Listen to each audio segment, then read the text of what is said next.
So beliefs, and religious beliefs in particular, can clearly be a good source of strength and comfort, and can be used to mark major events in life, like birth, coming of age, and marriage. So how do people who do not believe in God mark those events? How do they solemnize their vows and intentions?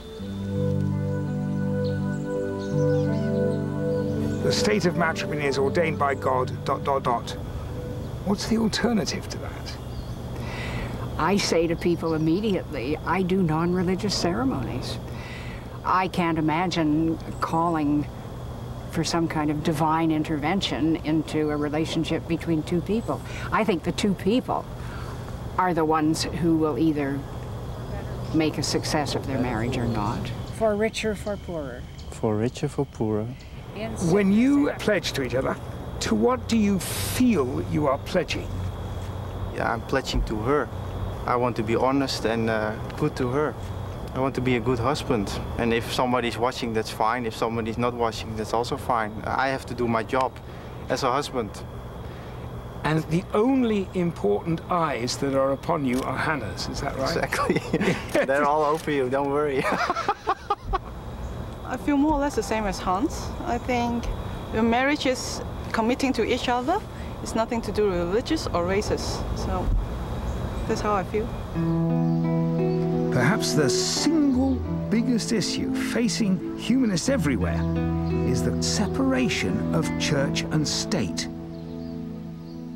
I think any time that you mix religion and politics, you're jeopardizing a lot. I think that our system has proven its value. We've had a very successful system in the U.S. up until recent years, perhaps the last 20 years, whereby, you know, everyone agreed, more or less, that religion and politics should, you know, never the twain should meet. Secularity is the underpinnings of any democracy. It has to be secular, because if it's not, then you have a privileged class and a underclass, those who don't belong to the religion in power. So government and politics has to be secular. When I sat on the Constitution Committee in 1980-81, the original Constitution that Trudeau brought in made no reference at all to God. This was an amendment that was introduced by the Conservatives. My first question is with respect to the issue of a second resolution. I said, look, Conservatives are introducing an amendment to put God in the Constitution, and this is wrong. And I'll never forget the leader of the party at the time saying, Sven, you can't take on God. My colleague, a Catholic priest, was put on the committee to substitute for me when that particular debate came up, and of course the motion went through.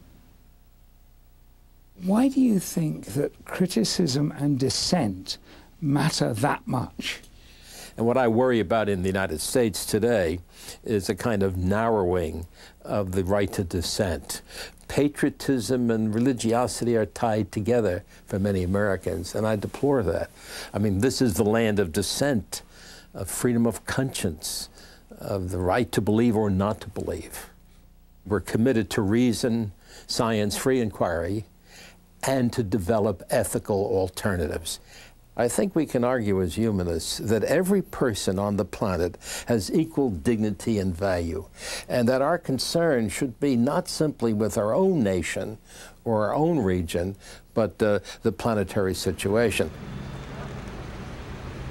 The one thing that hits everybody when they come here to the United Nations for the first time is, hey, here comes everybody. Because this really is a community of communities. Every nation is here. And it's one of the great contributory factors to the success and the vigor of the United Nations, that it can accept everybody's cultures and beliefs, ideas about the way the world ought to be. This is basically, as has often been said, a kind of secular humanistic type of organization. The members are from every religion that there is, including those who don't believe in any supernatural external God, and yet no religion is given endorsement or supremacy above any of the others. So, Margarita, why are you here at the United Nations today?